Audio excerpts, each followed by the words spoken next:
Hello സുഹൃത്തുക്കളെ, നമ്മുടെ പുതിയ വീഡിയോയിലേക്ക് ഏവർക്കും സ്വാഗതം. ഇതിനു മുമ്പും ഞാനും ജിയോ കാപ്പനും ഒരു വീഡിയോ ചെയ്തിട്ടുണ്ട്. ഇനിയും ഞങ്ങളുടെ ചില ടോക്കുകൾ ഉണ്ടായിരിക്കുന്നതാണ്. ഹലോ സാർ, നമസ്കാരം. നമസ്കാരം സാർ, നമ്മുടെ ചോദ്യം, ജീവിതം എന്താണ് നമ്മളെ പഠിപ്പിച്ചത്? നമ്മൾ മുൻപ് സൈക്കോളജിയായിട്ട് ബന്ധപ്പെട്ട സംസാരമായിരുന്നു നടത്തിയിട്ടുണ്ടായിരുന്നത്. അതിൽ സാധാരണക്കാരിലേക്ക് മനഃശാസ്ത്രം എങ്ങനെ എത്തിക്കാം, അല്ലെങ്കിൽ സാധാരണക്കാർക്ക് എങ്ങനെ ഉപയോഗിക്കാം എന്നുള്ള രീതിയിലുള്ള കാര്യങ്ങളായിരുന്നു.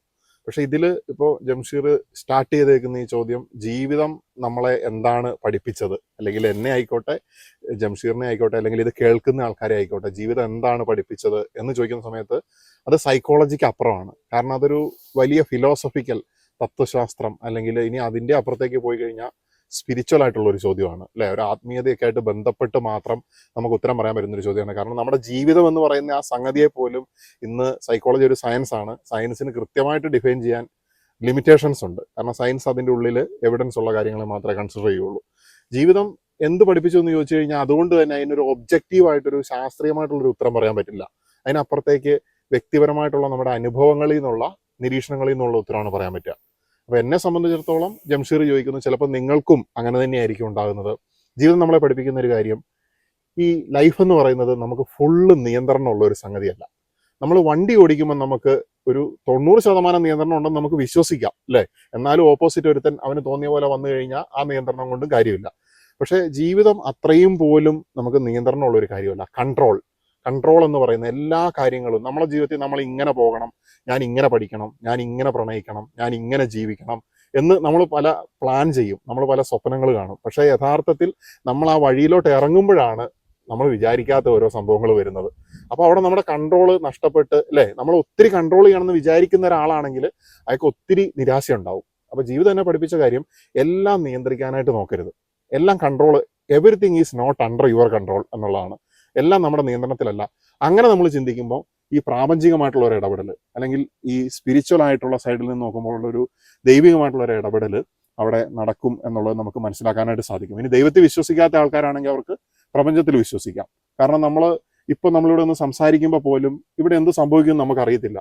അപ്പോൾ നമ്മൾ അഡാപ്റ്റ് ചെയ്യുക എന്നുള്ളതാണ്. അപ്പോൾ ജീവിതം പഠിപ്പിച്ച എന്താണെന്ന് ചോദിച്ചാൽ, എല്ലാം നിയന്ത്രണത്തിലല്ല, നമ്മൾ കാര്യങ്ങളുമായിട്ട് അഡാപ്റ്റ് ചെയ്ത് മുന്നോട്ട് പോകുക എന്നുള്ളതാണ് ഏറ്റവും പ്രധാനപ്പെട്ട ഒരു സത്യം. സാർ, അടുത്ത ചോദ്യം, മനുഷ്യൻ എവിടെ നിന്നാണ്, എങ്ങനെയാണ് മനുഷ്യൻ ശക്തനാകാൻ പഠിച്ചത്?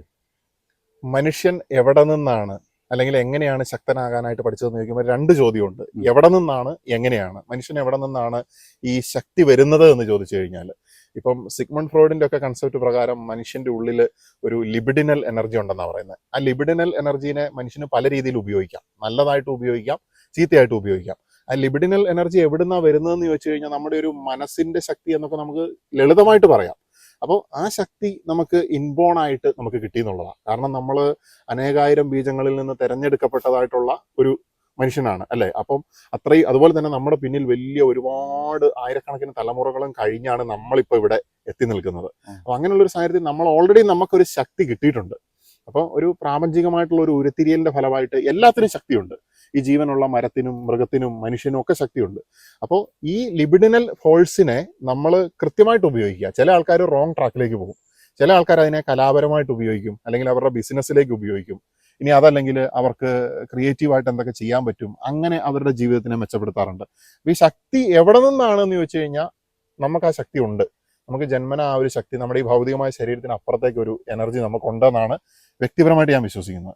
അതുപോലെ തന്നെ എപ്പോഴാണ് മനുഷ്യൻ ശക്തമാകുന്നത് എന്ന് ചോദിച്ചു കഴിഞ്ഞാൽ, മനുഷ്യൻ അടിസ്ഥാനപരമായിട്ട് നമ്മൾ വലിയ വലിയ ആളുകളൊക്കെ പറഞ്ഞ് കേട്ടിട്ടുണ്ട്, അറിയാം. എപ്പോഴും നമ്മുടെ സിനിമാ താരം മമ്മൂട്ടി അദ്ദേഹം പറയുന്ന ഒരു കാര്യം ഞാൻ ശ്രദ്ധിച്ചിട്ടുള്ളത്, ഞാൻ എങ്ങനെയാണ് നല്ലൊരു നടനായിട്ട് മാറാനായിട്ട് അദ്ദേഹം ശ്രമിക്കുന്നത് എങ്ങനെയാണെന്നുള്ള ചോദ്യം വരുമ്പോൾ സാധാരണ അദ്ദേഹം പറയുന്ന ഒരു കാര്യം, ഒബ്സർവേഷൻ വളരെ പ്രധാനമാണ്. അദ്ദേഹം മാത്രമല്ല, പല നടന്മാരും പറയുന്നൊരു കാര്യം, അവർ നിരീക്ഷിച്ചത് കൊണ്ടാണ് അവർക്കത് പ്രൊഡ്യൂസ് ചെയ്യാനായിട്ട് സാധിക്കുന്നത്. അപ്പം നമ്മളെ സംബന്ധിച്ചിടത്തോളം ഏറ്റവും പ്രധാനപ്പെട്ട ഒരു കാര്യമാണ് നിരീക്ഷണം. കാരണം എല്ലാ മനുഷ്യനും എന്താ ചെയ്യുന്നത്, എനിക്കെപ്പോൾ റിയാക്ട് ചെയ്യണം എന്ന് നോക്കി നടക്കുക. ആ കാര്യം ആദ്യം എന്താണെന്ന് നിരീക്ഷിച്ച് അതിനെ അപഗ്രഥിച്ചതിന് ശേഷം മാത്രമേ നമ്മൾ റിയാക്ട് ചെയ്യാൻ പാടുള്ളൂ. പക്ഷെ സാധാരണ എല്ലാവരും, നമ്മളടക്കം എല്ലാവർക്കും പറ്റുന്ന ഒരു പ്രശ്നം, നമ്മൾ കേട്ട പാതി കേൾക്കാത്ത പാതി, കാള പറ്റുമെന്ന് കേൾക്കുമ്പോൾ കയറെടുക്കുന്നു എന്ന് പറഞ്ഞ പോലെ നമ്മൾ ചാടിക്കേറി അങ്ങ് റിയാക്ട് ചെയ്യുവാണ്. പക്ഷെ ആദ്യം നമ്മൾ ഗ്രാസ്പ് ചെയ്യണം. അപ്പോൾ ഒബ്സർവേഷൻ വളരെ പ്രധാനമാണ്. അത് നമ്മളെ ശക്തനാക്കുന്ന ഒരു കാര്യമാണ്. അതുപോലെ തന്നെ നമ്മുടെ ജീവിതത്തിൽ പല സ്ട്രഗിൾസ് വരുമ്പോൾ പല ആളുകളും തകർന്നു പോവുക. നമ്മൾ ഒരിക്കലും വിചാരിക്കാത്ത വ്യക്തികൾ പോലും ആത്മഹത്യയിലേക്ക് പോകുന്നു, അല്ലെങ്കിൽ മൊത്തത്തിൽ തകർന്ന ജീവിതം അവസാനിപ്പിക്കുന്നു, അല്ലെങ്കിൽ ഡ്രഗ് അഡിക്റ്റ് ആയിട്ട് മാറുന്നു. ഇങ്ങനെ പല പ്രശ്നങ്ങളിലേക്ക് പോവുകയാണ്. അപ്പോൾ അതിൻ്റെ ഒരു പ്രധാനപ്പെട്ട റീസൺ എന്ന് പറയുന്നത് അവർക്ക് സ്ട്രഗിളിനെ ഹാൻഡിൽ ചെയ്യാനായിട്ട് പറ്റുന്നില്ല. അപ്പം നിരീക്ഷണം ഈ സ്ട്രഗിളിനെ ഹാൻഡിൽ ചെയ്യണം. അതുപോലെ തന്നെ മനുഷ്യനെ ഏറ്റവും ബുദ്ധിമുട്ടിക്കുന്ന കാര്യമാണ് പെയിൻ അല്ലെങ്കിൽ വേദന എന്ന് പറയുന്നത്. അപ്പം നിരീക്ഷണവും സ്ട്രഗിളും പെയിനെ നമുക്ക് ഡീൽ ചെയ്യാൻ പറ്റുന്നുണ്ടെങ്കിൽ നമ്മൾ ശക്തനായിട്ട് മാറുകയാണ്. അല്ലെങ്കിൽ നമ്മൾ പരാജയപ്പെട്ടു. അതാണ് അതിൻ്റെ ഒരു കാര്യമായിട്ട് നമുക്ക് പറയാൻ പറ്റുന്നത്. അടുത്തൊരു ചോദ്യം, പണം കുറഞ്ഞാൽ ജീവിതം ആൾക്കാർ പെട്ടെന്ന് അവസാനിപ്പിക്കുന്നു, അതിൻ്റെ ഒരു കയമ്പ് എന്താണ്?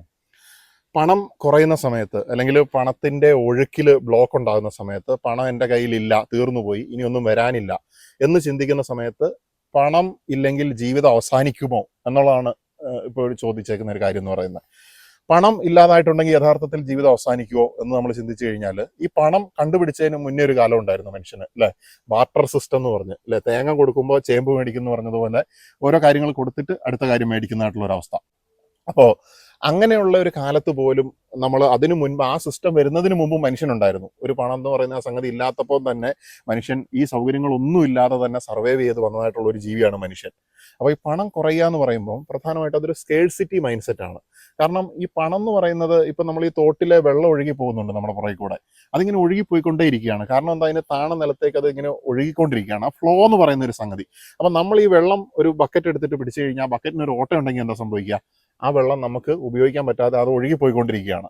അപ്പോൾ ഈ പണം എന്ന് പറയുന്നത് ഈ സ്കേഴ്സിറ്റി മൈൻഡ് സെറ്റ്, അതായത് ഇങ്ങനെ എനിക്കില്ല, അല്ലെങ്കിൽ ഈ പണം ഇല്ലെങ്കിൽ ഒന്നുമില്ല, അയ്യോ പണം ഇല്ലാതെ ആവുമോ, ഇങ്ങനെയുള്ള പേടി നമ്മുടെ ഉള്ളിൽ എപ്പോഴാണോ കൊടുക്കുന്നത് ആ സമയത്താണ് ശരിക്കും പറഞ്ഞാൽ നമുക്ക് പണം ഇല്ലാതെ ആകുന്നത്.